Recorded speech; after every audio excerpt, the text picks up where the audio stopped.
예, 다음은 우리 권성구 이사님께서 골목 세계를 만나다를 발제해 주시겠습니다.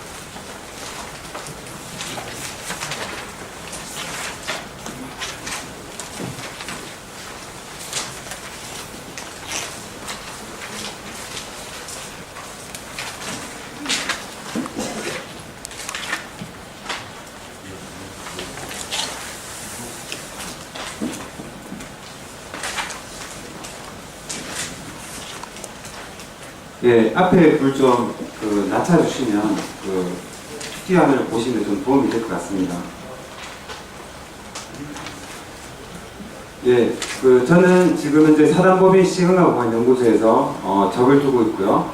주로 하는 일은 대구 중구청과 함께 대구의 도심 지역을 좀 살리고 가꾸는 일을 하고 있습니다.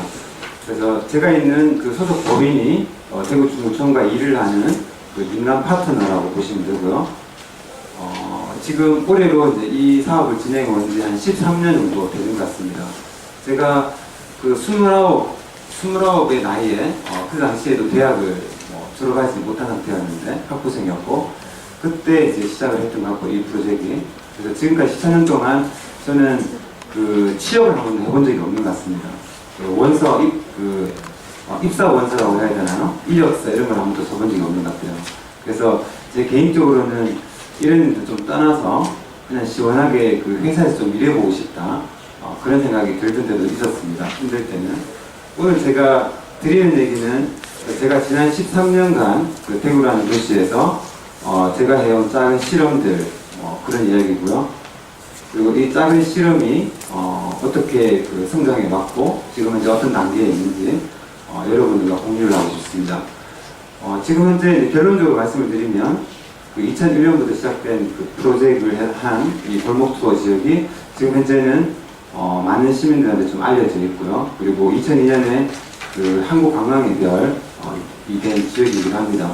그리고 작년에 문광부가 상당히 좀 특이한 상을 수여를 했는데요. 지역문화 브랜드라고 하는 상이 있었습니다. 지역문화 브랜드가 지역의 다양한 민간 활동, 혹은 커뮤니티 활동, 모든 활동들을 포함해서 문화라는 이름으로 진행되어 온 지역을 브랜드화하는 작업을 수정하는 작업이었는데 대구가 대상을 받았습니다. 그래서 어떻게 보면 불가능한 일이기도 하고 또 가능하기 힘든 그런 일이기도 하지만 대구의 신선하고 좀 새로운 소식들이 있었습니다. 사실 시작은 이렇게 작은 시작으로 시작이 됐지만 최근에는 작년에 저희가 후쿠오카에서 아시아 도시경관상을 받았었는데요. 이제 그간에 많이 고생하셨던 분들과 함께 일본에서 그런 얘기를 좀 나눴었습니다. 어떤 얘기를 나누냐면 지금 현재 이 사진으로 보시면 이렇게 공무원분들도 계시고 민간인들이 계시는데 대구가 다른 도시에 비해서 민간 역량이 정말 약한 도시입니다. 좀 더 좀 더 터프하게 얘기를 하면 공무원들이 다 해먹는 도시입니다. 얼마나 많이 해먹냐면 최근에 지자체 단체장들의 출마 러시들을 보면 대부분 공무원 출신 이게 반증을 하고 있다고 보는데 제가 봤을 때 상당히 위험한 현상 중에 하나라고 봅니다.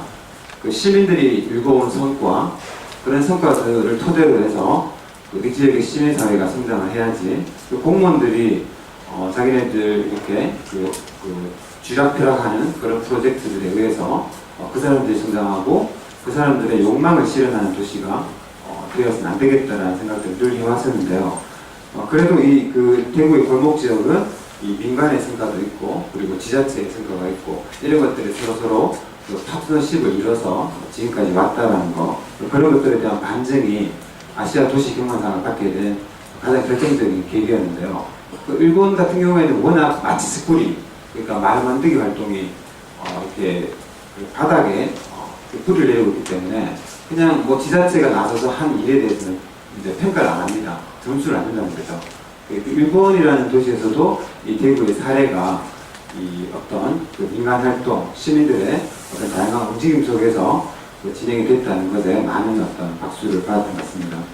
제가 하루에 한 번씩 받는 질문이 있는데요. 도대체 전공이 뭡니까? 그런 질문입니다. 그러면 늘 제가 망설이는데요. 제가 실제로 전공한 전공은 그 영어 영문학과인데 그 영문도 모르고 들어간 영문학과인데 그 참 난감합니다. 그래서 제가 그런 질문을 들을 때마다 아니 그러면 대통령은 대통령 학과가 있습니까? 국회의원은 국회의원 학과가 있어서 그 짓 합니까? 뭐 이렇게 말씀을 드리기도 하는데 사실 저의 전공은 대구라고 할 수 있습니다. 제가 대구를 전공으로 선택한 이유는 아무도 이 대구를 전공으로 하고 있지 않았기 때문입니다. 그래서 2001년에 제가 이 대구라는 도시를 관심을 가지게 된 계기가 있는데요. 그 IMF 세대인 것 같습니다. 저는 학번으로는 93학번이고, 그럼 IMF가 터졌을 때 저희 여자 동기들이 이제 사회에 진출하는 시기였었고, 제가 군대를 갔다 오니까 이미 그게 이제 완연화된 도시였었고요. 그래서 저랑 같이 대학을 경험하고 정서를 같이 공유했던 모든 저의 활동했던 동기들, 친구들이 다 서울로 떠났습니다. 심지어는 그 마지막 선배가 이제 그 증권사에 일하고 있었는데요. 그나마 그 당시에 2002년, 2003년경에 구미 쪽에서 엄청난 LCD 특수가 있었습니다. 그래서 대구에 증권사에 있기 때문에 구미 쪽에 LCD 정보가 있기 때문에 그나마 증권사에서도 먹혔는데 이제 그 구미의 LCD 특수가 끝나면서 이제 그 선배도 어느 날 갑자기 저를 부르더라고요. 제가 의지하는 마지막 선배였는데 상구야 이제 대구를 떠나야 될 것 같다. 대구는 정보가 없어. 그러더니 여의도로 갈게 이러면서 가면서 저한테 10만 원짜리 수표 한 장을 주더라고요. 제가 그때 이후로 다짐을 했습니다. 다시는 서울을 바라보지 않겠다. 그리고 다시는 대구를 떠나서 서울 간 인간들 연락하지 않겠다. 그리고 앞으로 절대로 서울로부터 어떤 정보와 그리고 서울로부터 어떤 약발을 받지 않겠다. 내가 살고 있는 지역에서 내가 태어난 곳에서 이 도시가 과연 내가 지속 가능하게 살만한 도시인지 실험을 해보고 싶다. 해서 그때 시작한 실험이 바로 지도 그리기입니다. 여기 보시면 그 지도 그리기가 그렇게 어려운 일은 아닌데요. 여러분들 손바닥을 보면 스마트폰에 검색하면 나오는 지도, 그 지도가 십몇 년 전만 하더라도 저희들이 들고 다닐 수 있는 지도가 아니었습니다. 그리고 우리가 지금 눈으로 보는 네이버 지도, 다음 지도의 그런 인공위성 사진들은 저희가 시청이나 지자체에 가서 출력 서비스를 시청해야지 받을 수 있는 서비스입니다. 그래서 그 시기에 저희들이 어떤 작업을 했냐면 그 대구에 뭔가가 있지 않을까. 정말 우리가 대구가 지속 가능하게 살 수 있는 정말 자원이 있는 도시일까. 학교를 졸업하고 나서 내가 이 지역사회에 들어오게 되면 나는 이 도시의 모습을 어떻게 바라볼 수 있을까 해서 여러분들이 지금 저희는 이 내일신문사 이 주변의 약정골목, 계산동을 다니기 시작했습니다. 깜짝 놀랐습니다. 제가 깜짝 놀란 첫 번째 계기가 뭐냐면 선배가 지나가면서 상구야 여기가 양령시의 약업사인데 3년째 하고 있어 라는 말을 했는데 흔히 들을 수 있는 말 아닙니까? 근데 제에게는 정말 충격이었습니다. 왜냐하면 아니 역사는 교과서에만 있는 거 아닙니까? 역사는 교과서에만 있지 역사가 왜 도시에 있는지 그게 너무 센세이션했습니다. 저희가 보통 100년간의 그 궤적을 담은 히스토리들은 보통 교과서 안에 있습니다. 교과서에 기술되어 있고 교과서에 기록되어 있는데 이놈의 도시는 그 3대째 약을 팔고 있는 곳이 같은 자리에서 그 할아버지의 손자가 그 자리에서 약을 팔고 있는 거예요. 아니 이게 역사 아닌가요? 이게 역사인데 왜 이 도시의 사람들이 이걸 모르고 살까? 라고 하는 생각을 하게 되면서 이 동네를 수소문하고 시민들 얘기를 들으면서 탐색하기 시작했습니다. 그래서 6개월간의 프로젝트를 통해서 지도를 그리고 나서 시민들한테 발표하는 시간이 있었습니다. 그랬더니 아주 난리가 났습니다. 저희가 뭐 한 200구 정도의 작은 문화지도를 만들어서 시민들한테 나눠드렸는데 그것을 얻으려고 하는 주문 전화 때문에 저희가 업무를 못할 정도로 엄청나게 많은 전화가 별로 왔었고요. 그래서 저희들이 느꼈습니다. 대구 사람들은 벌고 있는 돈에 비해서 받고 있는 문화 서비스가 정말 열악하고 대구 사람들은 가지고 있는 본인들의 수준에 비해서 이 도시는 정말 수준 떨어지는 도시구나 라는 걸 느끼게 됐고 시민들이 이런 욕구들, 도시를 소비하고 싶고 도시의 경관을 누리고 싶어하는 엄청난 욕구가 내재되어 있구나 라는 걸 알게 됐습니다. 그래서 어느 날 한 분이 전화가 오셔서 네가 그랬던 그 지역을 안내해 줄 수 있느냐 라고 해서 오늘 여러분들이 알고 계시는 골목 투어가 그렇게 해서 시작이 된 겁니다. 그래서 오세요 안내해 드리겠습니다. 2시간 학생들 몇 명입니까? 한 50명 됩니다. 그렇게 해서 함께하는 방식들이 지도를 따라서 걷는 거. 그 지도를 따라서 걷는 게 걷기 운동이 아니기 때문에 걸으면서 이야기를 해야 되죠. 그래서 요즘에는 스토리텔링 이런 말도 상식화되어 있는 말 아닙니까? 그때 당시에는 스토리텔링이라고 하는 단어조차도 없었습니다. 그래서 걸으면서 2시간, 3시간 시민들한테 이런저런 얘기를 하는 거죠. 여기 양양시에 지물사가 왜 있는지 아십니까? 약을 팔려면 약첩을 살려면 종이가 필요한데 그러면 약이 팔리는 만큼 종이가 팔리는 거 아닙니까? 그래서 지물사가 있는 겁니다. 여기까지 이해가 되시죠? 근데 여기 왜 승복사가 있는지 아십니까? 왜 승복을 만드는 집도 3대째 승복을 만든 줄 있는지 아십니까? 그거는 스님들, 양양시의 가장 큰 딜러들이 스님들입니다. 계절별로 한 번씩 시내 마실 나오시면 여기에서 약을 팔고 약을 거래하시고 다시 절로 들어가셔가지고 3-4개월 있다가 사시는 분들이 절 아닙니까? 그래서 스님들이 빅 딜러인 겁니다. 그러다 보니까 한번 나오는 김에 옷도 입어야 되고 그러니까 승복사가 있는 겁니다.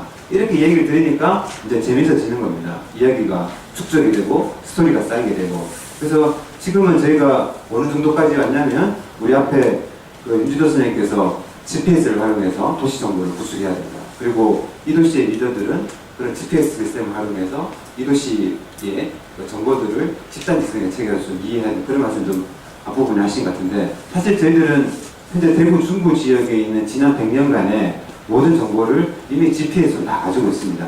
번지수만 넣으면 1910년부터 지금까지 어떤 분들이 다 사셨는지 다 알고 있습니다. 그리고 지금 현재 중부 지역에서 이 프로젝트에 참여하고 계시는 분들은 이 중부 지역에 오래되어 있는 건물들을 다 기억하고 있습니다.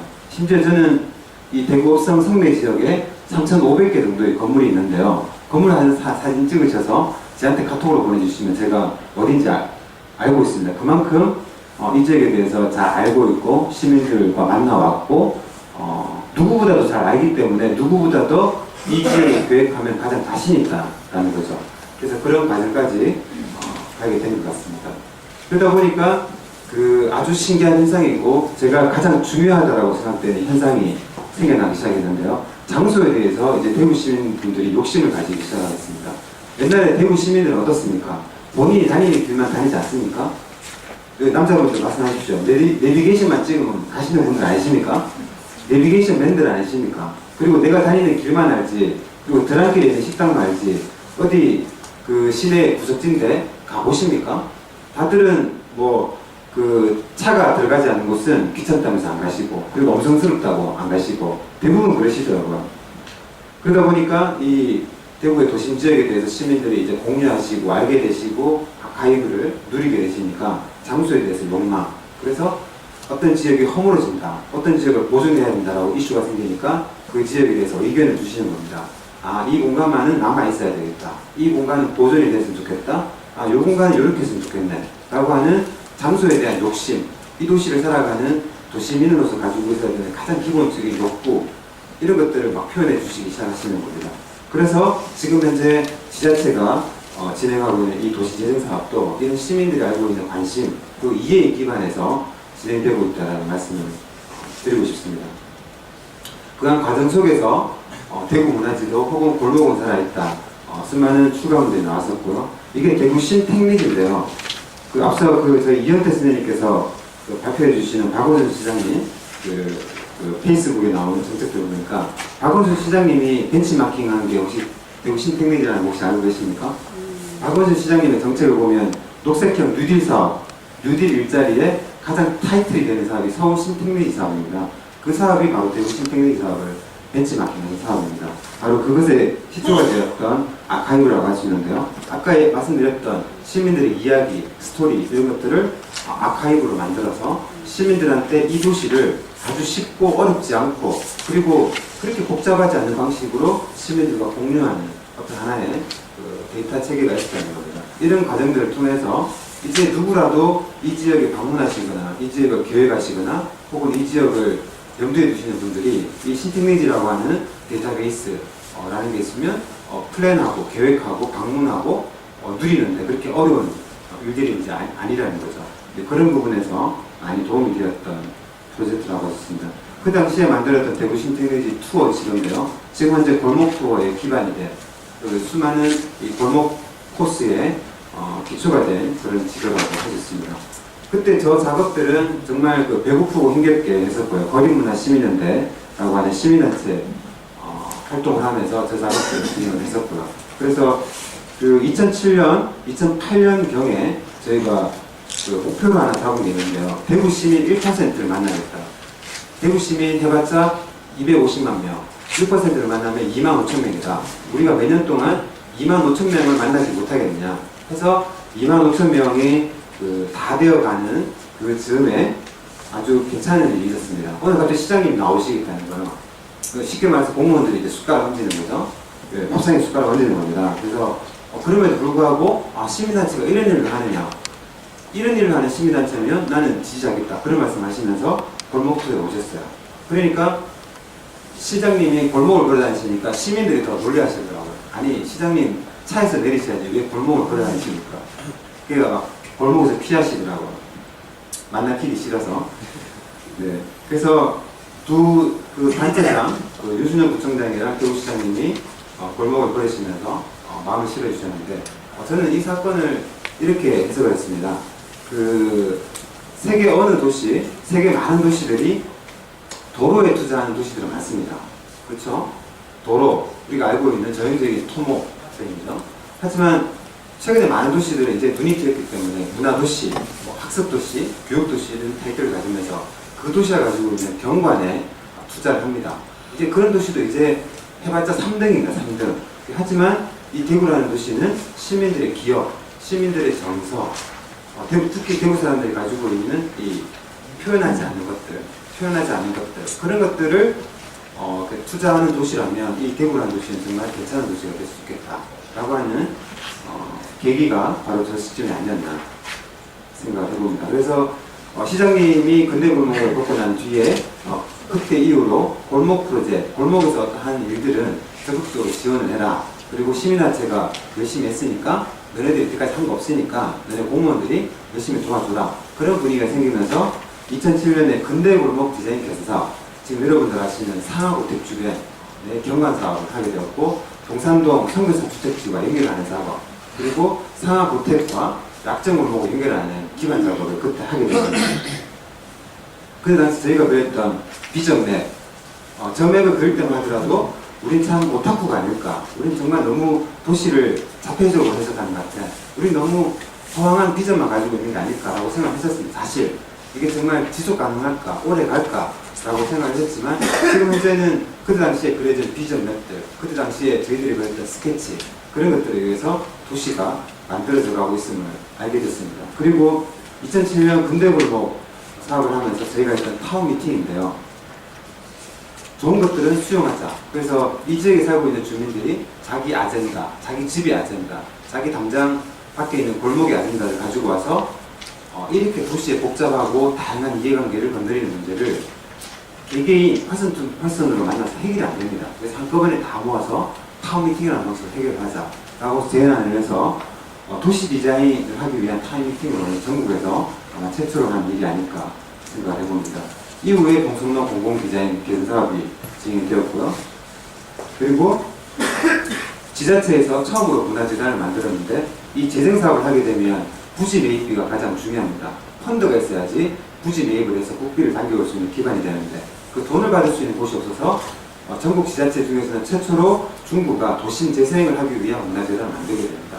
그런 어떤 혁신들도 일어나게 됩니다. 그리고 2008년부터 바로 내시문자 뒤쪽에 있는 종로, 진골목, 장강도 그 지역 일대에 대한 스토리텔링 작업을 하게 됩니다. 그래서 그때 당시에 만들어진 어떤 행사들, 결과물들이고요. 여기가 1박 2일에 나왔던 정수학과, 지금 문을 열고 들어가시는 분이 지금 이 장소에서 60년 동안 살고 계신 정필수 원장님이신데, 그 근대노출물을 하루 정도는 오픈하자라고 해서 날을 잡고 이 원장님한테 부탁을 드렸더니 끝까지 문을 안 열어주시더라고요. 그래서 암이 넘으셨는데, 내가 인생 다 살았는데 내가 앞으로 해서 뭐 덕이 되겠나, 그래서 문을 끝까지 안 열어주셔서 그날 아드님을 모시고 원장님을 딴 데로 보내놓고 이렇게 오픈하우스 행사를 했습니다. 이게 그 장면입니다. 가운데 계시는 분이 그 정필수 원장의 아들 마이클 들고 계신 분이고, 왼쪽에 백발 어른이 그 마당 깊은 집을 쓰셨던 그 김원희 선생님입니다. 그래서 이 정수학과라는 장소에서 왜 행사를 하고 싶었냐면, 그 김원희 선생이 16 정도 됐을 때 먹지를 못해서 감기가 걸렸는데 이렇게 죽을 뻔한 일이 있었답니다. 하여튼 그래서 삼촌이 놀래서 덜쳐업고 뛰어간 곳이 바로 그 가까운 곳에 있는 정수학과였는데 그 원장님이 이렇게 약을 주셔서 겨우 이렇게 살아나게 됐는데 작은 보살핌 하나만 있어도 이 친구가 위험에 빠지지 않는데 그런 보살핌만 없었던 그런 시대라는 거죠. 한국전쟁 직후라는 게. 그래서 이 60년의 시간의 간극을 김은혜 선생이 이 정수학과에서 만나게 해드리고 싶은데 이런 건 막으면 안 되겠다. 이런 것들이 가능한 도시라면 얼마나 멋있는 도시일까. 60년 동안 내가 태어났던 곳, 내가 성장했던 곳을 지금 현재도 가서 그 옛날 집을 보면서 추억하고 만날 수 있다는 거. 그런 도시가 얼마나 행복한 도시일까요? 근데 우리들의 도시는 아시겠지만 이 토목이 끌고 가는 이 도시라고 하는 것은 전부 리셋 아닙니까? 아동케어, 나는 신경 쓰지 않겠다. 그냥 리셋을 시켜버리고 그 도시에 높은 빌딩을 세우는 게 이 도시가 가고자 하는 방향 아닙니까? 근데 그런 방향들에 의해서 대부분의 피해자들은 개미들 아닙니까? 땅을 가지고 있는 사람이고 하늘을 가지고 있는 자기의 1층 단층 주택을 저당 잡혀서 이 도시가 가고자 하는 욕망에 기승할 수밖에 없는 그 프레임을 만들어 놓은 게 이 도시가 아닙니까? 그런 도시에 저항을 해서 하늘을 가지고 있는 땅을 지키고자 하는 이런 그 노력들, 그리고 시민들의 기억이 남아있는 그런 공간들, 그런 것들을 저희들이 지켜야 되지 않을까요? 그런 많은 생각들을 해본 행사였습니다. 그래서 이제 대구 시민들도 경관을 소비하는구나. 대구 시민들 중에서 정말 특이한 통계이라고 하는데요. 전국 관광지 중에서 가장 시민들이 많이 오는 곳이 혹시 어딘지 아십니까? 공통로 아니에요? 네? 전국 관광지 중에서 가장 많은 시민들이 온 곳. 지난 10년 동안. 어떤 지역의 축제이지 않을까 생각하시죠? 그게 아닌데 대구 두유공원입니다. 그거 모르시죠? 그런 비용적인 통계를 만들어내는 도시가 대구인데 왜 그렇습니까? 갈 데가 없으니까 그런 거 아닙니까? 갈 데가 없으니까 갖고 계속 가는 겁니다. 그런 도시가 대구인 거예요. 그러면 타지인들이 보기에는 대구 사람 참 답답하다 소리할지도 모르고. 근데 내지인적 입장에서 보면 그거 얼마나 좋은 겁니까? 그런 게 자원이고 그런 게 정서적 자원 아닙니까? 그 낯선 곳을 가기 두려워하는 그거 얼마나 소중한 겁니까? 그리고 낯선 음식, 낯선 것들을 수용함에 있어서 딜레이가 걸리는 거. 그게 보수 아닙니까? 그게 뭐가 나쁜 겁니까? 그거는 속도의 문제고, 예? 좌우의 문제가 아니라 그건 속도의 문제라는 거죠. 뭔가를 받아들이고 수용하는데 시간이 걸린다는 거죠. 그래서 이 도시가 이렇게 많은 근대구 주물들이 남아있는 거 아니겠습니까? 그리고 어떤 분이 이런 말씀 하시더라고요. 이 도시의 부자들은 빌딩을 욕망하지 않는다. 그런 표현을 하더라고요. 서울에도 아시겠지만 서울은 얼마나 빌딩을 욕망하는 도시입니까? 그렇죠? 빌딩을 욕망하고 빌딩업이라고 하는 엄청난 비즈니스도 있는 도시인데 대구는 빌딩만 사옥만 지으면 망한다라고 하는 소문이 있는 도시입니다. 청구, 대동원에 다 망하지 않았습니까? 한 번은 어떤 분이 내 친구가 며칠 전에 사옥을 지었는데 망했다 이러면서 사옥은 절대 지으면 안 되는 그게 다른 말로 표현하면 뭡니까? 내가 성공했던 그 자리를 그대로 두는 거. 내가 성공했던 그 자리를 변형시키지 않고 그대로 두면서 다른 곳에서 뭐를 하는 거. 그런 정서가 있는 곳이 바로 대구입니다. 그래서 지금 이제 대구 중구의 이 도심지의 수많은 건축 자원. 저희가 올해 8월 달에 중구 지역에 있는 모든 골목을 다 걸어서 모든 한옥들을 개수를 세하였습니다. 개수를 세하였더니 한 5,500개가 나오던데요. 서울의 북촌, 서촌 합쳐봤자 1,000개도 안 됩니다. 대구 중구에 막 5,000개가 있어요. 한옥만 5,000개 있는지 아십니까? 일제강점기 건물은 동경에 있는 일제강점기 시대 건물보다 대구에 있는 강점기 건물이 더 많습니다. 그럴 거라고 생각도 못 하셨죠? 그 도시는 변해가는 도시니까 자기 것을 계속 현대화하니까 그 도시는 소화시대, 대등시대 건물이 없지만 대구라는 도시는 이런 도시니까 그런 시대의 건물들이 그대로 남아있는 겁니다.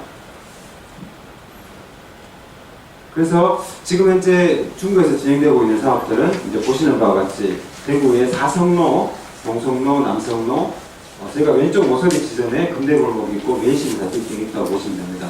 그래서 대구 읍성의 남쪽 부분을 많은 작업을 했고 지금 현재는 북쪽 지역, 좀 더 이해관계가 복잡하지 않고 시민들의 활동이 성과가 쌓일 수 있는 지역을 위주로 사업들을 펼쳐나가고 있습니다.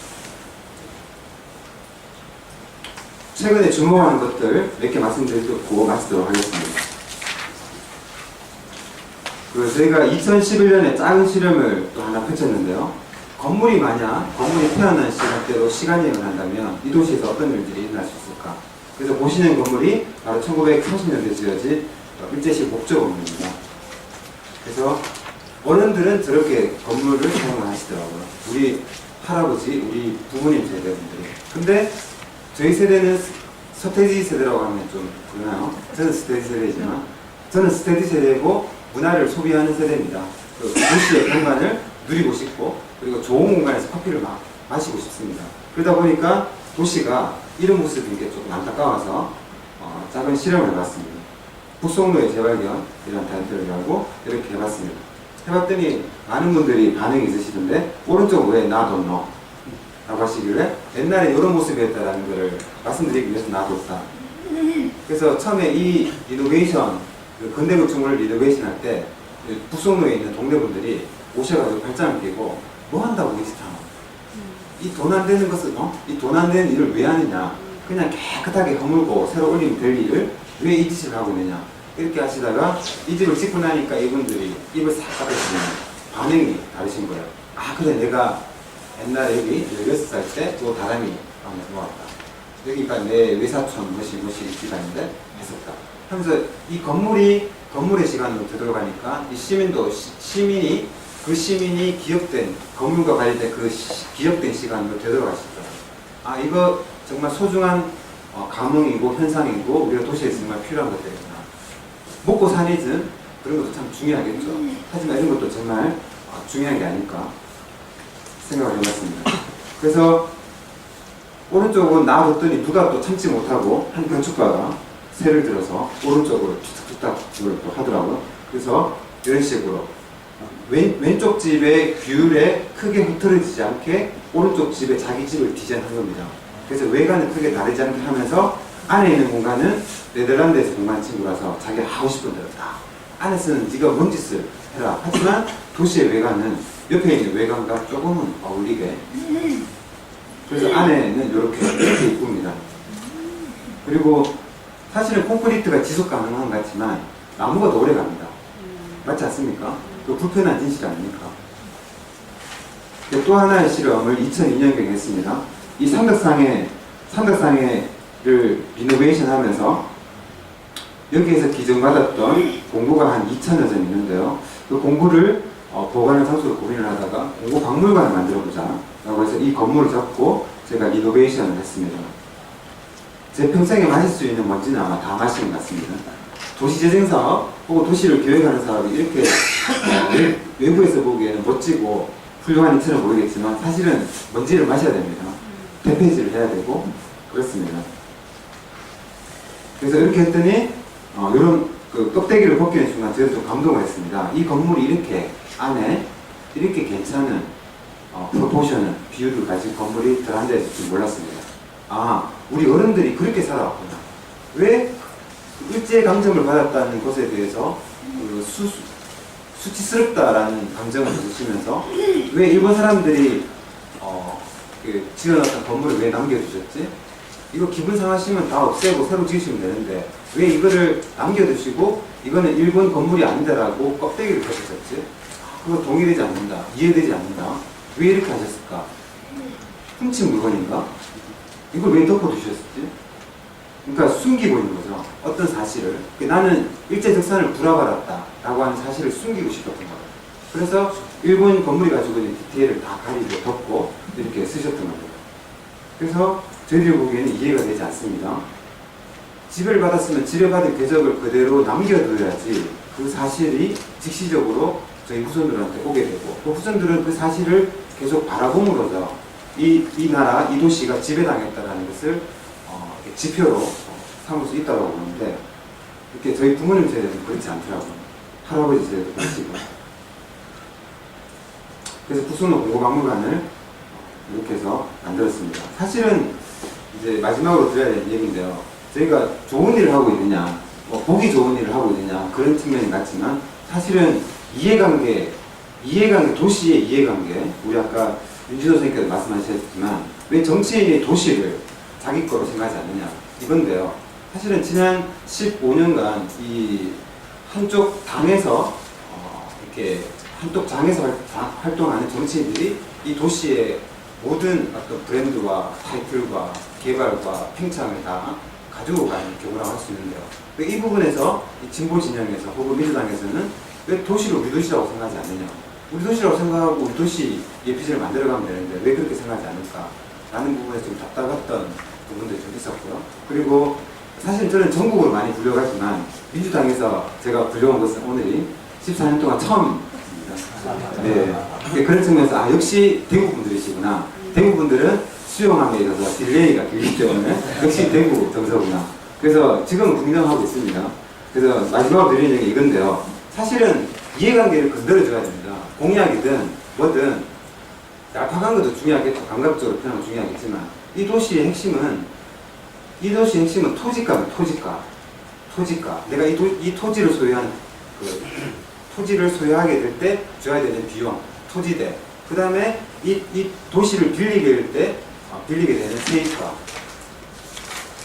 가장 기본입니다.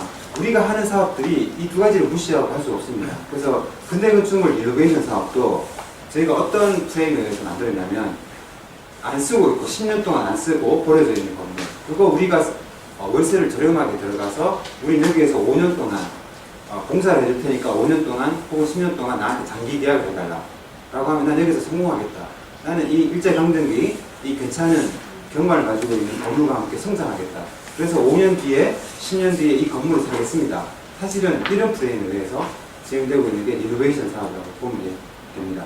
이 리노베이션 사업은 행정 입장에서도 정책 만들기가 힘든데 자기네들 입장에서 근대건축물을 보존하고 또 시민들이 나서서 할 수 있는 정책이 발생하니까 행정 입장에서 도와주면 좋고, 그리고 시민 입장에서도 지자체가 이 리노베이션 사업에 참여하면 그 외관에 대해서 수리할 경우에 80%를 지원합니다. 올해 저희가 이 사업을 할 예정이고요. 서울의 북촌, 서촌 대표적인 경우라고 볼 수 있고, 그 사업이 없었을 때 북촌의 한옥은 그냥 그대로 있었던 겁니다. 그렇잖아요.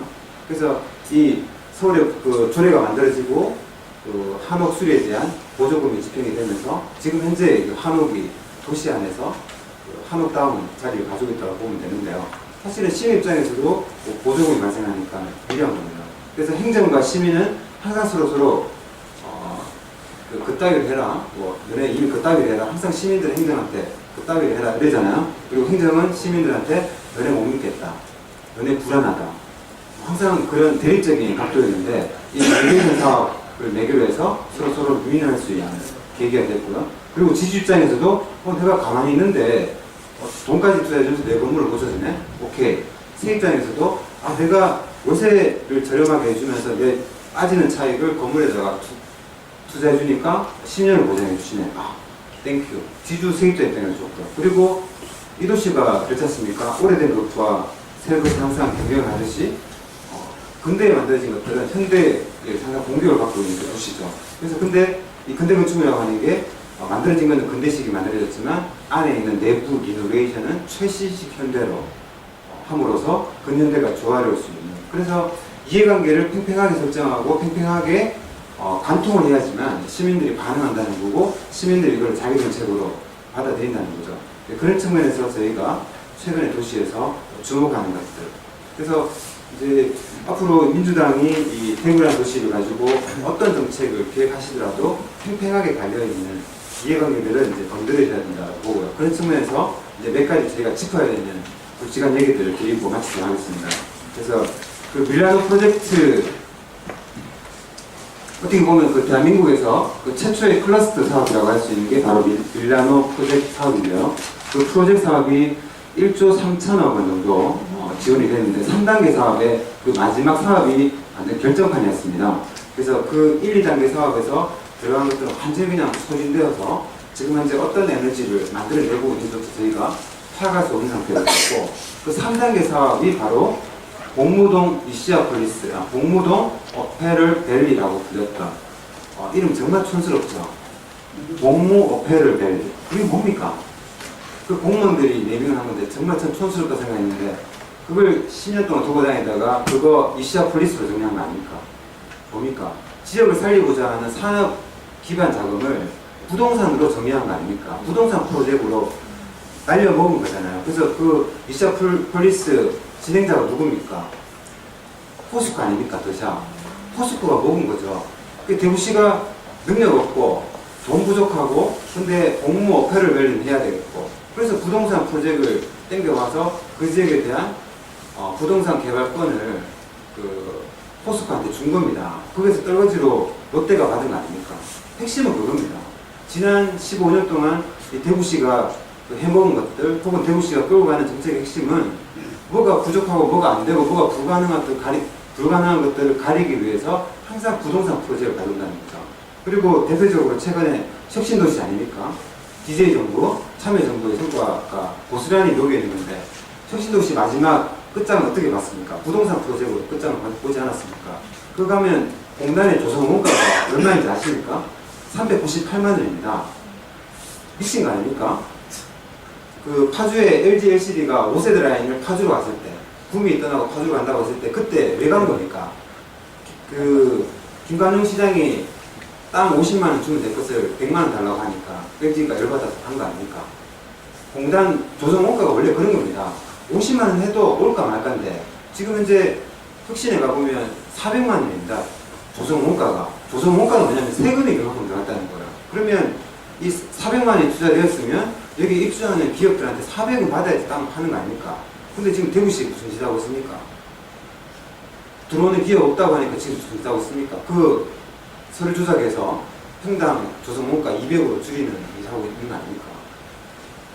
그런 거를 잡아야 된다는 거죠. 그런 것에 대한 업그레이드 보자. 그러면 민주당의 도시는 뭐냐? 민주당은 대구 시민들이 보편적으로 먹고 사는 이 부분 해결할 거, 그리고 도시가 보존되고 팽창할 부분, 이 부분 어떻게 해결할 수 있지? 그러면 신공항 문제, 그 다음에 저쪽에 달성군에 있는 테크노폴리스, 동일한 문제 아닙니까? 그거 어떻게 가고 있는지 리뷰하셔야 되고, 대안을 마련하셔야 되고, 그리고 잘못된 방향으로 가고 있다면 방향을 잡아야 되는 겁니다. 그런 측면에서 워낙 지난 10년 동안 속도 시끄럽고 짜증나는 것도 많았고 그러다 보니까 이 대구 중구에서 저는 좀 약간의 그 폐쇄적이기도 하면서 혹은 좀 이렇게 고립된 방식으로 그 성과를 만들기 위해서 노력을 해왔는데요. 그런 작업들을 해오면서 최근에 제가 정리한 두 가지 키워드는 이겁니다. 절대로 토지 가치를 붙여야 된다. 우리가 하는 좋은 일도 토지 가치와 함께 선정할 수 있도록 설계를 하자. 우리 진보 진영 혹은 민주 진영이라고 해서 우리는 토지 가치, 우리가 가지고 있는 땅이 떨어지기를 원합니까? 그렇습니까, 여러분? 여러분들이 사는 땅이 떨어지기를 원하십니까? 그러면서 우리는 부동산 개발을 항상 욕해오지 않습니까? 그러지 않습니다. 우리가 생각하는 즐거운 것들, 행복한 것들도 토지 가치와 함께 생각할 수 있도록 해줘야 되고, 또 두 번째, 시장이 어떤 사람이 되든지 간에 우리는 공무원들이랑 일을 해야 됩니다. 관료주의랑 계속 싸워야 됩니다. 그리고 이때까지 이 도시를 오랫동안 지배해왔던 관료 집단과 싸워야 됩니다. 그러다 보니까 공무원들과 어떻게 일을 하느냐라는 부분에서 노하우가 있어야 된다고 봅니다. 그래서 저는 지금도 늘 싸우고 있는 사람이 공무원이고 늘 욕을 하는 사람들이 저랑 같이 일을 같이 하는 파트너이 공무원인데 항상 생각합니다. 그 사람들과 함께 공유할 수 있는 성과를 제가 제안하지 않으면 공무원들은 항상 자기네 방식으로 보도블록만 뒤집을 것이다. 왜냐하면 보도블록은 전문가니까. 왜냐하면 지난 40년 동안 보도블록만 뒤집어왔으니까 그 사람들은 두렵고 힘겹고 자기가 도전하기 힘들면 항상 보도블록 바꾸기 프로젝트로 귀결시키는 겁니다. 그게 그 사람들이 아이디어가 없어서 그런 거 아닙니다. 가장 자신 있는 게 그거기 때문입니다. 그러니까 저희들이 좀 더 민간 파트너 혹은 시민 파트너로서 행정가들한테 좋은 프로젝트 성장시키고 제안하고 그래서 민간 협력을 통해서 컨센서스를 통해서 좀 더 큰 규모로 프로젝트를 이끌어 나가야지만 행복한 도시가 가능하지 않을까 그렇게 생각을 해봤습니다. 이상입니다.